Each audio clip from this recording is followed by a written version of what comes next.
Ano lang, kailangan namin mag-bounce back kasi hirap pag na-down 2-0 sa series. So, ayun, lahat na pinasok ni Coach nag-step up. So, yun. Coach, yung heading to game 3, ano naman yung bagay yung medyo pagbaguhin? Ano ba yung mga tingin nyo kailangan nyo kaya adjust this game 2? Ano yung pagbago sa game 3? Bukas, may viewing kami bukas, may practice kami. So, titignan namin kung ano yung pwede namin maging adjustment sa game. Ay, parang game 1 kasi nung nangyari yung game mo, bihira ka mag-reklamo eh. Gano'n ka frustrating yung nangyari? Yun nga, hindi naman ako lang kami, lahat naman frustrated sa nangyari. Pero wala na yun. Nangyari na yun, hindi na may babalik yun. So, learning na lang yun para sa amin. So, mahaba yung series. So, hindi kami pwede mag-duel lang sa isang game lang. So,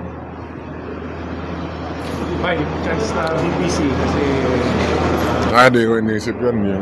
Yung championship yung inaano namin yan. Pero siyempre kung may panalo, di ba? Siyempre thankful ako kasi kung ano yung darating, siyempre embrace natin yun. Okay? thank you, bye.